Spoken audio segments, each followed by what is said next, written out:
ಭಾರತ ಮತ್ತು ಪಾಕಿಸ್ತಾನದ ಗಡಿಭಾಗದಲ್ಲಿ ಒಂದು ಕಡೆ ಕದನ ವಿರಾಮ ಈಗ ಉಲ್ಲಂಘನೆ ಮಾಡಿದೆ ಪಾಕಿಸ್ತಾನ. ಅದರ ಜೊತೆಗೆ ಭಾರತ ಪಾಕಿಸ್ತಾನದ ಮಧ್ಯೆ ಕದನ ವಿರಾಮ ಸಂಬಂಧ ರಕ್ಷಣಾ ಇಲಾಖೆಯಿಂದ ಮಹತ್ವದ ಸುದ್ದಿಗೋಷ್ಠಿ ಇದೆ.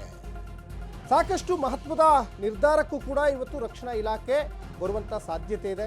ಯಾಕಂದರೆ ಬಿಗುವಿನ ವಾತಾವರಣ ನಿರ್ಮಾಣ ಆಗಿದೆ ಗಡಿಭಾಗದಲ್ಲಿ.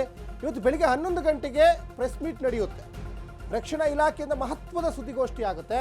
ಕದನ ವಿರಾಮದ ಬಳಿಕವೂ ಪರಮಪಾಪಿ ಪಾಕಿಸ್ತಾನ ಈಗ ದಾಳಿಯನ್ನು ಮಾಡ್ತಾ ಇದೆ, ಗಡಿಭಾಗವನ್ನೇ ಗುರಿಯಾಗಿಸಿಕೊಂಡು. ನಿನ್ನೆ ಭಾರತದ ಹಲವು ಕಡೆ ದಾಳಿಯನ್ನು ನಡೆಸಿತು ಪಾಕಿಸ್ತಾನ, ಗಡಿಭಾಗವನ್ನೇ ಟಾರ್ಗೆಟ್ ಮಾಡಿದೆ. ಸುದ್ದಿಗೋಷ್ಠಿಯಲ್ಲಿ ಪಾಕ್ ದಾಳಿ ಬಗ್ಗೆ ಮಾಹಿತಿ ಇವತ್ತು ರವಾನೆ ಆಗ್ತದೆ. ಅವ್ರನ್ನ ಮತ್ತೆ ಹೇಗೆ ಹಿಮ್ಮೆಟ್ಟಿಸಬೇಕು ಅದ್ರ ಬಗ್ಗೆನೂ ಚರ್ಚೆ ಆಗ್ತದೆ. ಇನ್ನು ನಾವು ಯಾವ ರೀತಿಯಾದಂತಹ ಅಸ್ತ್ರವನ್ನು ಪ್ರಯೋಗ ಮಾಡಬೇಕು ಅದ್ರ ಬಗ್ಗೆನೂ ಕೂಡ ಚರ್ಚೆ ಆಗ್ತದೆ. ಹಾಗಾಗಿ ಪಾಕಿಸ್ತಾನದ ಡ್ರೋನ್ ದಾಳಿಗಳು, ಕ್ಷಿಪಣಿ ದಾಳಿಗಳು, ಜೆಟ್ ವಿಮಾನ ದಾಳಿಗಳು ನಿರಂತರವಾಗಿ ಆಗ್ತಾ ಇದ್ರು ಕೂಡ ಆಗಸದಲ್ಲೇ ಆ ಜೆಟ್ಗಳನ್ನು, ಡ್ರೋನ್ಗಳನ್ನು, ಕ್ಷಿಪಣಿಗಳನ್ನು ಹೊಡೆದುರುಳಿಸುವಂತಹ ತಾಕತ್ತು ಇವತ್ತು ಭಾರತಕ್ಕಿದೆ ಅಂತ ಬರೀ ಪಾಕಿಸ್ತಾನಕ್ಕಷ್ಟೇ ಅಲ್ಲ, ಇಡೀ ಜಗತ್ತಿಗೆ ಸಂದೇಶ ರವಾನೆ ಆಗಿದೆ. ಇಡೀ ಜಗತ್ತಿನ ಮುಂದೆ ಪಾಕಿಸ್ತಾನದ ಸೈನ್ಯ ಬಲ, ಶಸ್ತ್ರಾಸ್ತ್ರ ಬಲ ಎಷ್ಟು ಗಟ್ಟಿಯಾಗಿದೆ ಅನ್ನೋದು ಇವತ್ತು ಜಗತ್ತಿಗೆ ಗೊತ್ತಾಗಿದೆ, ಬರೀ ಪಾಕಿಸ್ತಾನಕ್ಕಷ್ಟೇ ಅಲ್ಲ. ಇವತ್ತು ನಾವು ರಷ್ಯಾದಿಂದ, ಫ್ರಾನ್ಸ್ನಿಂದ ಇವತ್ತು ಅನೇಕ ಯುದ್ಧದ ಸಾಮಗ್ರಿಗಳನ್ನು ತರಿಸ್ಕೊಳ್ಬೋದು. ಇವತ್ತು S-400 ಹಿಡಿದು, ರಫೇಲಿಂದ ಹಿಡಿದು ಅನೇಕ ಯುದ್ಧದ ಜೆಟ್ಗಳು, ಯುದ್ಧದ ವಿಮಾನಗಳನ್ನು ಇವತ್ತು ನಾವು ತರಿಸ್ಕೊಳ್ಬೋದು. ಆದರೆ ಸ್ವದೇಶಿ ನಿರ್ಮಿತ ಅನೇಕ ಕ್ಷಿಪಣಿಗಳು ನಾವು ಕೂಡ ತಯಾರು ಮಾಡ್ತೀವಿ. ಭಾರತದಲ್ಲೇ ತಯಾರಾಗುವಂತಹ ಅನೇಕ ಶಸ್ತ್ರಾಸ್ತ್ರಗಳು, ಅನೇಕ ಯುದ್ಧದ ಸಲಕರಣೆಗಳು ನಮ್ಮ ದೇಶದಲ್ಲೂ ಕೂಡ ತಯಾರಾಗ್ತಾ ಇದ್ದಾವೆ. ಮುಂದೊಂದು ದಿವಸ ಇಡೀ ಜಗತ್ತಿಗೆ ನಮ್ಮ ದೇಶವನ್ನು ಅವಲಂಬಿಸಿಕೊಳ್ಳುವಂತಹ ಒಂದು ದಿನಗಳು ಕೂಡ ಹತ್ತಿರ ಬರ್ತಾ ಇದೆ. ಯಾಕಂದರೆ ಇವತ್ತು ರಷ್ಯಾ, ಫ್ರಾನ್ಸ್, ಜಪಾನ್ ಅನೇಕ ಬೇರೆ ಬೇರೆ ಶಸ್ತ್ರಾಸ್ತ್ರಗಳನ್ನು ತಯಾರು ಮಾಡುವಂಥ ನಿಟ್ಟಿನಲ್ಲಿ ಬಲಿಷ್ಠವಾಗಿದ್ದಾವೆ, ಅಮೇರಿಕವೂ ಸೇರಿದಂತೆ. ಮುಂದೊಂದು ದಿವಸ ಭಾರತವೂ ಕೂಡ ಜಗತ್ತಿನ ಬೇರೆ ಬೇರೆ ದೇಶಗಳಿಗೆ ಶಸ್ತ್ರಾಸ್ತ್ರಗಳನ್ನು ಒದಗಿಸುವಂತಹ ಒಂದು ರಾಷ್ಟ್ರ ಆಗಿ ಹೊರಹೊಮ್ಮುತ್ತೆ. ಇವತ್ತು ಸ್ವದೇಶಿ ನಿರ್ಮಿತ ಅನೇಕ ಕ್ಷಿಪಣಿಗಳು ನಮ್ಮಲ್ಲೂ ಕೂಡ ಇದ್ದಾವೆ.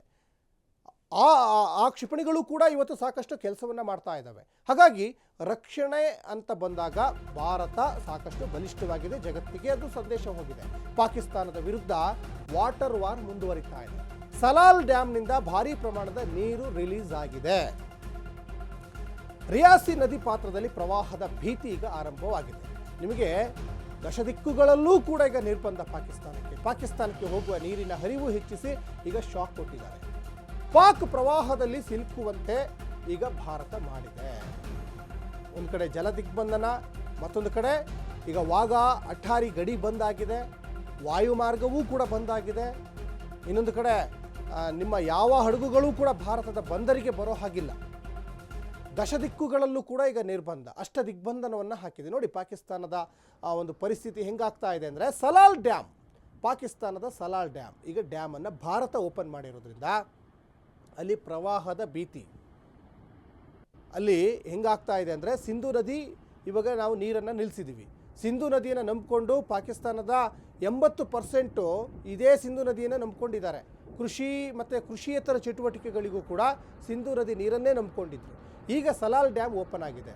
ಒಂದೇ ಒಂದು ವಾರ ನೀರು ನಿಲ್ಲಿಸಿದ್ದಕ್ಕೆ ಅಲ್ಲಿಯ ಚೆನಾಬ್ ಅನ್ನುವಂತಹ ಒಂದು ಉಪನದಿ, ಪಾಕಿಸ್ತಾನದ ಚೆನಾಬ್ ನದಿ ಕೂಡ ಒಣಗಿ ಹೋಗಿತ್ತು, ಬತ್ತು ಹೋಗಿತ್ತು. ಹಾಗಾಗಿ ನಾವು ಅಂತಾರಾಷ್ಟ್ರೀಯ ಮಟ್ಟದಲ್ಲಿ ಹೋರಾಟ ಮಾಡ್ತೀವಿ, ಅದನ್ನು ಹೇಗೆ ನೀವು ನೀರು ನಿಲ್ಲಿಸಿದ್ರಿ, ಆಮೇಲೆ ಡ್ಯಾಮನ್ನು ನಾವು ಹೊಡೆದಾಕ್ತೀವಿ ಅನ್ನುವಂತಹ ಒಂದಿಷ್ಟು ಬೂಟಾಟಿಕೆ ಹೇಳಿಕೆಗಳನ್ನು ಪಾಕಿಸ್ತಾನದ ಸಚಿವರುಗಳು, ಸಂಸದರುಗಳು ಹೇಳಿಕೆಯನ್ನು ಕೊಡ್ತಾಯಿದ್ರು. ಅದರಲ್ಲಿ ಬಹಳ ಮುಖ್ಯವಾಗಿ ಪಾಕಿಸ್ತಾನದ ರಕ್ಷಣಾ ಮಂತ್ರಿಗಳು ಖ್ವಾಜಾ ಆಸಿಫ್ ಅವರು ಇನ್ನಿಲ್ಲದ ಒಂದಿಷ್ಟು ಆವೇಶಪೂರಿತವಾದಂಥ ಮಾತನ್ನು ಆಡ್ತಾಯಿದ್ರು. ಈಗ ಆವೇಶ ಎಲ್ಲ ಕಮ್ಮಿ ಆದಂತೆ ಕಾಣಿಸ್ತಾ ಇದೆ. ಇನ್ನು ಪಾಕ್ ವಿರುದ್ಧದ ಹೋರಾಟದಲ್ಲಿ ನಮ್ಮ ಭಾರತೀಯ ಇಬ್ಬರು ಯೋಧರು ಈಗ ಹುತಾತ್ಮರಾಗಿದ್ದಾರೆ. ಜಮ್ಮು ಕಾಶ್ಮೀರದ ಗಡಿಯಲ್ಲಿ ಭಾರತೀಯ ಯೋಧರು ವೀರ ಮರಣವನ್ನು ಹೊಂದಿದ್ದಾರೆ ಅನ್ನೋದು ಗೊತ್ತಾಗ್ತಾ ಇದೆ. ಜಮ್ಮುವಿನ RS-ಪುರ ಗಡಿಯಲ್ಲಿ ಓರ್ವ ಯೋಧ ಹುತಾತ್ಮರಾಗಿದ್ದಾರೆ. ಒಂದು ಕಡೆ ಕುತಂತ್ರ ಬುದ್ಧಿಯಿಂದ ಪಾಕಿಸ್ತಾನದವರು ಸೈನಿಕರನ್ನೇ ಟಾರ್ಗೆಟ್ ಮಾಡ್ತು. ಉಧಂಪುರದ ಗಡಿಯಲ್ಲಿ ಮತ್ತೋರ್ವ ಯೋಧ ಕೂಡ ಹುತಾತ್ಮರಾಗಿದ್ದಾರೆ. BSF ಇನ್ಸ್ಪೆಕ್ಟರ್ ಇಮ್ತಿಯಾಜ್ ಮತ್ತು ಸುರೇಂದ್ರ ಸಿಂಗ್ ಹುತಾತ್ಮರು ಅನ್ನೋದು ಗೊತ್ತಾಗ್ತಾ ಇದೆ. ಇಮ್ತಿಯಾಜ್ ಮತ್ತು ಸುರೇಂದ್ರ ಸಿಂಗ್ ಪಾಕ್ ವಿರುದ್ಧದ ಹೋರಾಟದಲ್ಲಿ ಇಬ್ಬರು ಯೋಧರು ಈಗ ಹುತಾತ್ಮರಾಗಿದ್ದಾರೆ, ವೀರ ಮರಣವನ್ನು ಹೊಂದಿದ್ದಾರೆ. ಯಾಕಂದರೆ ಭಾರತದ ತಾಯ್ನಾಡಿಗೋಸ್ಕರ, ಭಾರತೀಯ ನಾಗರಿಕರ ಒಂದು ಜೀವ ರಕ್ಷಣೆಗೋಸ್ಕರ ಈ ಇಬ್ಬರು ಯೋಧರು ಹೋರಾಟ ಮಾಡಿದರು. ಆ ಹೋರಾಟದಲ್ಲಿ ಇವತ್ತು ಪ್ರಾಣತ್ಯಾಗ ಮಾಡಿದ್ದಾರೆ ಇಮ್ತಿಯಾಜ್, ಅದ್ರ ಜೊತೆಗೆ ಸುರೇಂದ್ರ ಸಿಂಗ್ ಅಂತ. ಈಗ ಮೊನ್ನೆ ಕೂಡ ಆಂಧ್ರದ ಮೂಲದ ಯೋಧರೊಬ್ಬರು ಪ್ರಾಣ ಬಿಟ್ಟಿದ್ದರು. ಯಾಕಂದರೆ ಒಂದು ಕಡೆ ಕದನ ವಿರಾಮವನ್ನು ಉಲ್ಲಂಘನೆ ಮಾಡ್ತಾ ಇದೆ ಪದೇ ಪದೇ ಪಾಕಿಸ್ತಾನ. ಈ ಹಿಂದೆ ಕೂಡ ಈಗ ಅಮೇರಿಕದ ಮಧ್ಯಸ್ಥಿಕೆ ಆದ ನಂತರ ಅಲ್ಲ, ಅದಕ್ಕಿಂತ ಮುಂಚೆನೂ ಕದನ ವಿರಾಮವನ್ನು ಉಲ್ಲಂಘನೆ ಮಾಡ್ತಾನೇ ಇತ್ತು ಪಾಕಿಸ್ತಾನ. ಹಿಂಬಾಗಿಲಿನಿಂದ ಬಂದು ಹೊಡೆಯುವಂಥ ಬಿಟ್ಟರೆ ಬೇರೆ ಮುಂಬಾಗಿಲಿನಿಂದ ಬರುವಂಥದ್ದು ಅವ್ರಿಗಿಲ್ಲ. ಭಾರತದಿಂದ ಸರಿಯಾಗಿ ಹೊಡೆತ ತಿಂದರೂ ಕೂಡ ನರಿಬುದ್ಧಿಯನ್ನು ತೋರಿಸ್ತಾ ಇದೆ. ರಫೇಲ್ ಯುದ್ಧ ವಿಮಾನವನ್ನು ಹೊಡೆದು ಹಾಕಿದ್ದೀವಿ, ಇದು ಪಾಕಿಸ್ತಾನದ ಪ್ರಧಾನಮಂತ್ರಿಗಳು ಹೇಳ್ತಾ ಇರುವಂಥ ಮಾತು. ಶಹಬಾಜ್ ಶರೀಫ್ ಅವರು ಸುಳ್ಳಿನ ಸರಮಾಲೆಯನ್ನೇ ಇವತ್ತು ಹೇಳ್ತಾ ಇದ್ದಾರೆ. ಭಾರತದ ವಾಯುನೆಲೆ ಏರ್ಬೇಸನ್ನು ನಾಶ ಮಾಡಿದ್ದೀವಿ. ಪಾಕ್ ಭಾರತದ ದಾಳಿ ಸಮರ್ಥವಾಗಿ ಹಿಮ್ಮೆಟ್ಟಿಸಿದೆ. ಇದು ಸೇನೆಯಿಂದ ಬಂದಿರುವಂಥ ಹೇಳಿಕೆ ಅಲ್ಲ. ಸೇನಾ ಮುಖ್ಯಸ್ಥ ಆಸಿಫ್ ಮುನೀರ್ಗೆ ಧನ್ಯವಾದವನ್ನು ಇವರೇ ಹೇಳಿದ್ದಾರೆ. ಆಸಿಫ್ ಮುನೀರ್ ಎಲ್ಲಿ ಕೂತ್ಕೊಂಡಿದ್ದಾರೋ, ಎಲ್ಲಿ ಅಡಗಿದಾರೋ, ಮೊನ್ನೆಲ್ಲ ಕಾಣೆಯಾಗಿದ್ರು. ಈಗ ನೋಡಿದರೆ ಆಸಿಫ್ ಮುನೀರ್ಗೆ ಧನ್ಯವಾದ ಅಂತ ಹೇಳ್ತಾ ಇದ್ದಾರೆ. ಮೊನ್ನೆ ಇದೇ ಆಸಿಫ್ ಮುನೀರ್ ಮನೆ ಹತ್ರ ಇದೇ ಪ್ರಧಾನಿ ಶಹಬಾಜ್ ಶರೀಫ್ ಮನೆ ಹತ್ರನೇ ಸ್ಫೋಟ ಆಗಿದೆ. ಅದ್ರ ಬಗ್ಗೆನೂ ಮಾತಾಡಬೇಕಲ್ಲ. ಗೌಪ್ಯ ಸ್ಥಳಕ್ಕೆ ಹೋಗಿದ್ರಲ್ಲ ಅವತ್ತು ಶಹಬಾಜ್ ಶರೀಫ್ ಅವರು, ಅದ್ರ ಬಗ್ಗೆನೂ ಮಾತಾಡಬೇಕಲ್ಲ ಇವರು. ಒಂದು ಕಡೆ ಸುಳ್ಳಿನ ಸರದಾರ ಅಂತ ಗೊತ್ತಾಗ್ತಾ ಇದೆ ಶಹಬಾಜ್. ಸುಳ್ಳಿನ ಸರದಾರ ಶಹಬಾಜ್ ಶರೀಫ್ ಅವರು ಸಾಕಷ್ಟು ಸುಳ್ಳುಗಳನ್ನು ಜಗತ್ತಿನ ಮುಂದೆ ಹೇಳ್ತಾ ಇದ್ದಾರೆ. ಒಂದ್ಸಲ ಅವರು ಏನೇನು ಸುಳ್ಳು ಹೇಳಿದ್ದಾರೆ ಬನ್ನಿ ಕೇಳ್ಕೊಂಬರೋಣ. दुश्मनी, जारहियत, झपटना पलटना, पलटकर झपटना के मज़दाक इन शाहीनों ने चंद ही घंटों में भारतीय फौज की तोपों को ऐसा खामोश किया जिसे तारीख हमेशा याद रखेगी. दुश्मन के फौजी अड्डे, असलहे के अंबार और एयर बेसेस देखते ही देखते सब खंडरात बन गए.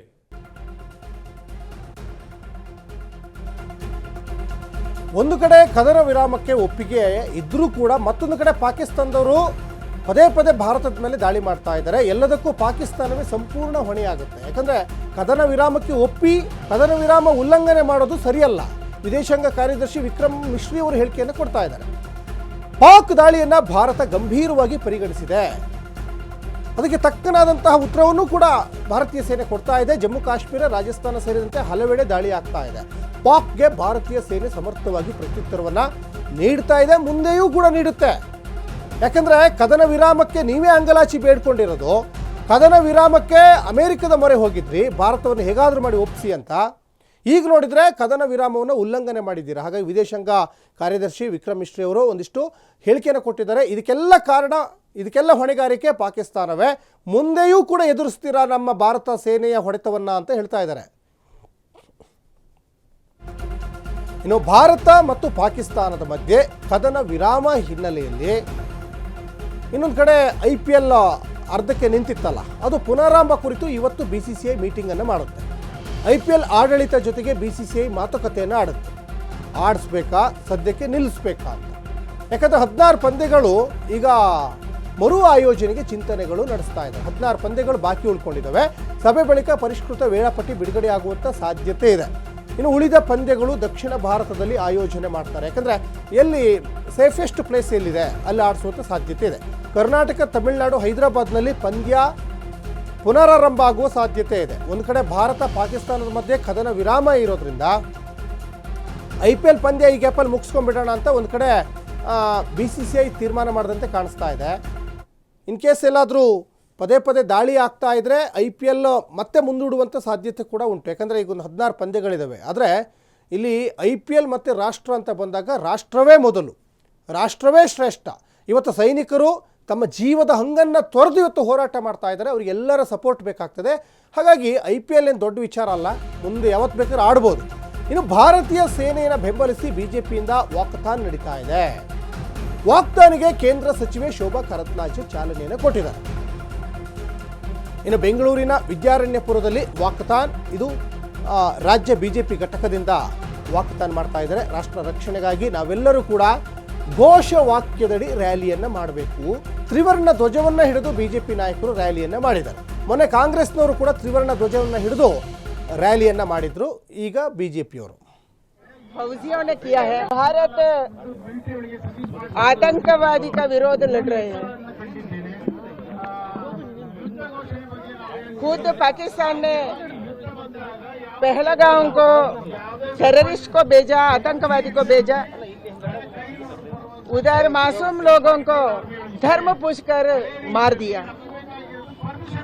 उसको रिटेलिएट करने का काम भारत सरकार ने किया है, हमारे फौजियों ने किया है। आज देश के साथ हम सब खड़े होना है, हम सब देश के साथ खड़े हैं, ऐसा संदेश इधर से जाना है। ऐसे काम हम कर रहे हैं। आज बैटरायनपुरा में, विद्यारण्यपुरा का ये धरती में सब लोग इकट्ठा होके हम देश के साथ हैं, हम सरकार के साथ हैं, हम फौजियों के साथ